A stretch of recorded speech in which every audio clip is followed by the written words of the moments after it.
Hello guys, welcome back to my channel. രണ്ടാമത്തെ ഇഫ്താർ വ്ളോഗാണ് ഇന്ന് കാണിക്കുന്നത്. കുഞ്ഞ് റെസിപ്പീസും അതുപോലെ തന്നെ ഈസി ആയിട്ട് ചെയ്യാൻ പറ്റുന്ന റെസിപ്പീസാണ് കേട്ടോ. എല്ലാവരും വീട്ടിലും ആസ് യൂഷ്വൽ ചെയ്യുന്ന കുറച്ച് റെസിപ്പിയാണെന്ന് കാണിക്കുന്നത്. ആദ്യം തന്നെ പത്തിരിക്കുള്ള മാവ് വഴക്കാനായിട്ടുള്ള വെള്ളം വെക്കുന്നുണ്ട്. ഈ ഒരു ചാനൽ നിങ്ങൾ ആദ്യമായിട്ട് കാണുന്നുണ്ടെങ്കിൽ ചാനൽ സബ്സ്ക്രൈബ് ചെയ്യാൻ തൊട്ടുള്ള കുഞ്ഞു ബെല്ലൈക്കൻ കൂടെ എനേബിൾ ചെയ്ത് വെക്കാം. അപ്പോൾ ഞാൻ ഇടുന്ന ഇഫ്താർ വ്ളോഗ്സും എല്ലാം നിങ്ങൾക്ക് പെട്ടെന്ന് തന്നെ നോട്ടിഫിക്കേഷൻ ആയിട്ട് ലഭിക്കും. അപ്പോൾ നമ്മുടെ ഈ ഒരു വീഡിയോ ഇഷ്ടമായി ലൈക്ക് ചെയ്യാൻ മറക്കരുത്.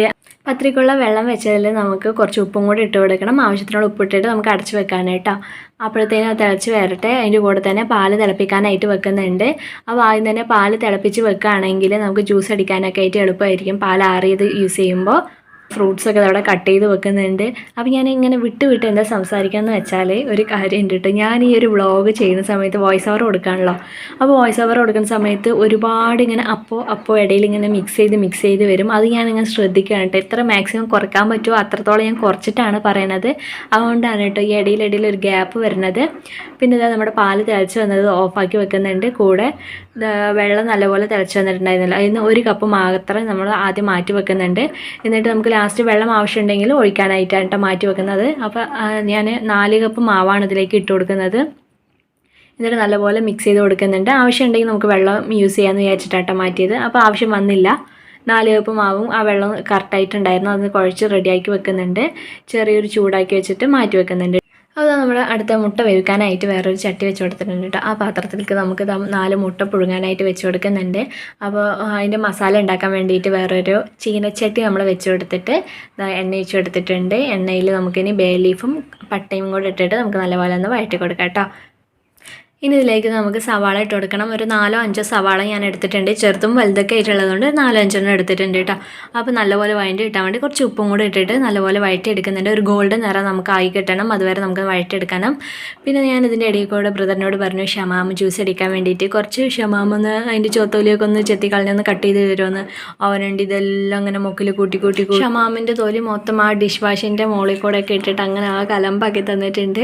പിന്നെ നമുക്ക് മസാല ഇവിടെയൊക്കെ നോക്കാം. അപ്പോൾ മസാലയ്ക്ക് നമുക്ക് ഇഞ്ചി വെളുത്തുള്ളി പേസ്റ്റ് ഇവിടെ ആഡ് ചെയ്ത് കൊടുത്തിട്ടുണ്ട്. ഒരു 2 ടീസ്പൂൺ ആഡ് ചെയ്ത് കൊടുത്തിട്ടുണ്ട് കേട്ടോ. എന്നിട്ട് നല്ലപോലെ ഒന്ന് മിക്സ് ചെയ്ത് കൊടുക്കുന്നുണ്ട്. അതിൻ്റെ പച്ചമണമൊക്കെ ഒന്ന് മാറിയതിന് ശേഷം നമുക്ക് ഇതിൽ പൊടി ഇട്ട് കൊടുക്കാം. പിന്നെ ഇതിനിടയ്ക്ക് വെച്ച് തക്കാളി ഇട്ട് കൊടുത്തിട്ടുണ്ടായിരുന്നു. അതിൻ്റെ ക്ലിപ്പ് വിട്ടുപോയതാണ്. പിന്നെ ഒരു 1/2 ടീസ്പൂൺ മഞ്ഞൾപ്പൊടി, ഒരു 3 ടീസ്പൂൺ നമ്മുടെ മല്ലിപ്പൊടി, പിന്നെ ഒരു 1.5 ടീസ്പൂൺ മുളക് പൊടി ആവശ്യത്തിന് ഇട്ടെടുത്താൽ മതി നിങ്ങളുടെ ടേസ്റ്റിനനുസരിച്ചിട്ട്. അപ്പോൾ ഞാനിവിടെ ഒരു 1.5 ടീസ്പൂൺ ഇട്ട് കൊടുത്തിട്ടുണ്ട്. എന്നിട്ട് നല്ലപോലെ ഒന്ന് മിക്സ് ചെയ്ത് കൊടുക്കുന്നുണ്ട്. അതിൻ്റെ പച്ചമണം മാറുന്ന വരെ നല്ലപോലെ ഇളക്കി കൊണ്ടിരിക്കണം, അല്ലെങ്കിൽ നല്ല പച്ചമണം അടിക്കും.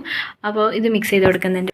ലാസ്റ്റായിട്ട് മീറ്റ് മസാല പൊടിയും കൂടെ നമുക്ക് ഇതിലേക്ക് ആഡ് ചെയ്ത് കൊടുക്കണം. മീറ്റ് മസാല ഇല്ലെങ്കിൽ ചിക്കൻ മസാല പൊടി ആയാലും കുഴപ്പമില്ല.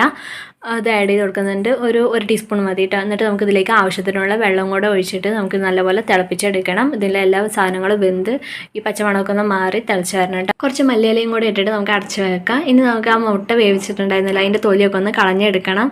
അപ്പോൾ ഒരു പച്ചവെള്ളത്തിൽ ഇതിലേക്ക് മുട്ട നല്ല ചൂടായിട്ടുണ്ടായിരുന്നില്ല. അപ്പോൾ പച്ചവെള്ളത്തിലേക്ക് ഇട്ടതിന് കുറച്ചൊരു ആശ്വാസം തോന്നും. അതുകൊണ്ട് പച്ചവെള്ളത്തിലേക്ക് ഇട്ടിട്ട് മുട്ടൻ്റെ തോടൊക്കെ ഒന്ന് കളഞ്ഞെടുക്കാനായിട്ട് 4 മുട്ട എടുത്തിട്ടുള്ളൂ. 4 മുട്ട നമുക്ക് 2 ആയിട്ട് ഇങ്ങനെ കീറിയിട്ട് ഇങ്ങനെ എടുക്കണം കേട്ടോ. അങ്ങനെ എടുത്തിട്ടാണ് നമ്മളിതിലേക്ക് കറിയിലേക്ക് ഇട്ട് കൊടുക്കുന്നത്. ആ മുട്ടയൊക്കെ നമ്മൾ തൊലിയൊക്കെ കളഞ്ഞ് സെറ്റാക്കി വെച്ചിട്ടുണ്ട്. ഇനി നമുക്കിത് നേരെ നമ്മുടെ കറി എന്തായി നോക്കണം. അപ്പോൾ തിളക്കാൻ വേണ്ടി വെച്ചല്ലേ. അപ്പോൾ നല്ലപോലെ തിളച്ചൊക്കെ വന്നിട്ടുണ്ട്. ഇനി അതിൻ്റെ പച്ചമണമൊക്കെ ഒന്ന് മാറിയിട്ടുണ്ട്. ഇനി നമുക്കിതിലേക്ക് പുഴുങ്ങിയ മുട്ട 2 ആയിട്ട് കീറിയിട്ട് ഇതിലേക്ക് ഇട്ട് കൊടുക്കുന്നുണ്ട്. പിന്നെ ഈ ഒരു മുട്ടക്കറിയിട്ട് നമ്മൾ നല്ലൊരു ടേസ്റ്റ് കിട്ടാനുള്ള റെസിപ്പി എന്താണെന്ന് വെച്ചാൽ നമ്മൾ ഇതിലേക്ക് ആഡ് ചെയ്ത് കൊടുക്കുന്നത് പശുവും പാലും കൂടെ ഒന്നിൽ തിളപ്പിച്ചത് ഇതിലേക്ക് ആഡ് ചെയ്ത് കൊടുക്കുന്നുണ്ട് കേട്ടോ. തേങ്ങാപ്പാൽ വേണമെങ്കിൽ ഒഴിച്ചു കൊടുക്കുക. തേങ്ങാപ്പാൽ ഒഴിച്ചു കൊടുക്കുകയാണെങ്കിൽ അപ്പോൾ തന്നെ ഓഫ് ചെയ്ത് വെക്കുക. ഈ ഒരു പാലാണെങ്കിൽ നമുക്കൊരു 1 മിനിറ്റൊക്കെ വെക്കണമെങ്കിൽ കുഴപ്പമൊന്നുമില്ല കേട്ടോ. എന്നിട്ട് നമുക്ക് ലാസ്റ്റായിട്ട് കുറച്ച് പഞ്ചസാരയും കൂടെ ടേസ്റ്റ് കിട്ടാൻ വേണ്ടിയിട്ട് ഒരു ടീസ്പൂൺ പഞ്ചസാര ഇട്ട് കൊടുക്കുന്നുണ്ട്. പിന്നെ ലാസ്റ്റായിട്ട് കുറച്ച് മല്ലിയിലും കൂടി ഇട്ടിട്ട് നമുക്ക് നമ്മുടെ ഈ ഒരു മസാലക്കറി മുട്ട മസാലക്കറി റെഡി ആയിട്ടുണ്ട്. അത് ഓഫ് ചെയ്ത് വെച്ചിട്ടുണ്ട്. ഇനി നമുക്ക് ജ്യൂസ് അടിക്കാൻ വേണ്ടിയിട്ട് ഷമാം നേരത്തെ കട്ട് ചെയ്ത് വെച്ചെന്ന് പറഞ്ഞില്ല ബ്രദർ, അത് നമുക്ക് ഇതിലേക്ക് ഇട്ട് കൊടുത്തിട്ട് പഞ്ചസാര ഇട്ട് കൊടുക്കുന്നുണ്ട്. പിന്നെ ഇതെല്ലാം ചേർത്തിട്ട് നല്ലപോലെ ഒന്ന് ആദ്യം അരച്ചെടുക്കുക, അല്ലെങ്കിൽ കഷ്ണങ്ങളായിട്ട് കിടക്കും. വെള്ളം ആദ്യം ചേർക്കരുത് കേട്ടോ. അതിന് ശേഷം അരച്ചെടുത്തതിന് ശേഷം നമുക്കിതിലേക്ക് തിളപ്പിച്ചാറിയ പാൽ ഇതിലേക്ക് ഒഴിച്ചു കൊടുക്കാം. അത് കഴിഞ്ഞിട്ട് നമുക്ക് തണുത്ത വെള്ളം നല്ലപോലെ ചേർത്ത് കൊടുക്കാം കേട്ടോ. നമുക്ക് എത്രത്തോളം നമുക്ക് ലൂസായിട്ട് വേണം അതിനനുസരിച്ചുള്ള നമ്മൾ വെള്ളം ചേർത്ത് കൊടുക്കുക. എന്നിട്ട് വീണ്ടും ഒന്നും കൂടെ ഒന്ന് അടിച്ചെടുത്തിട്ട് നമുക്ക് ജഗ്ഗിലേക്ക് ഒഴിച്ചു കൊടുക്കാം. അപ്പോൾ ജഗ്ഗിലേക്ക് ഒഴിച്ചെടുത്തതിന് ശേഷം നമ്മൾ നേരെ ആയ സാധനങ്ങളൊക്കെ നമ്മൾ അപ്പം തന്നെ നമ്മൾ ടേബിളിലേക്ക് വെക്കുകയാണെങ്കിൽ നോമ്പ് തുറക്കണ ആ ടൈം ആകുമ്പോഴേക്കും നമുക്കെല്ലാം സെറ്റാക്കി വെക്കാൻ പറ്റും. അല്ലെങ്കിൽ ആ ഒരു ടൈം കൊണ്ട് നമുക്കിങ്ങനെ ഓടേണ്ടി വരും കേട്ടോ. ഈ ഒരു സമയം കൊണ്ട് ബ്രദർ എനിക്ക് പത്തിരിയൊക്കെ ഒന്ന് പരത്തിത്തരാന്ന് പറഞ്ഞു. അവൻ്റെ ഇഷ്ടപ്രകാരമാണ് നമ്മൾ പത്തിരി ഉണ്ടാക്കണം. അതുകൊണ്ട് അവൻ തന്നെ പരത്തിത്തരാന്ന് പറഞ്ഞിട്ടുണ്ട്.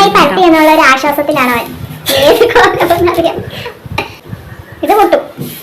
രണ്ട് ഭാഗത്ത് കീറിയിട്ട് നടുവിൽ കൂടെ ഇങ്ങനെ ഓട്ടയായിട്ട് പൊട്ടും.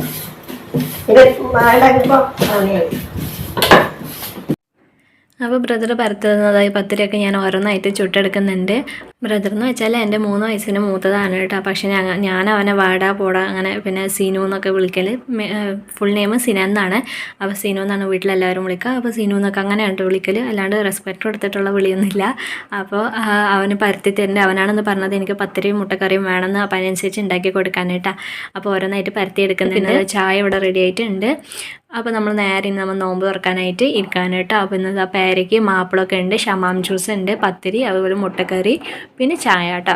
ഇന്ന് സിമ്പിളായിട്ട് ഉണ്ടാക്കണം, കാരണം ഒരുപാട് ഉണ്ടാക്കി ആരും കഴിക്കില്ല, അതാണ് മെയിനായിട്ടുള്ള കാരണം. പിന്നെ ഈ കുറച്ച് വീഡിയോസിനൊന്നും അത്ര ക്ലാരിറ്റി ഉണ്ടാവില്ല. എൻ്റെ ഫോണിൽ ചാർജ് കഴിഞ്ഞതുകൊണ്ട് അവൻ്റെ ഫോണിലും ഇങ്ങനെ ഇടയ്ക്ക് എടുത്തിട്ടുണ്ടായിരുന്നു കേട്ടോ. അതുകൊണ്ടാണ്. പിന്നെ ആരുടെ വീട്ടിലൊക്കെ ഇങ്ങനെ ബ്രദർ സഹായിച്ചു തരും, ഇതുപോലെ ഇങ്ങനെയൊക്കെ കുക്ക് ചെയ്യാനും എല്ലാത്തിനും സഹായിച്ചു തരുന്നത് നമ്മുടെ കമൻറ്റ് ബോക്സിലൊന്ന് കമൻറ്റ് ചെയ്യുക കേട്ടോ.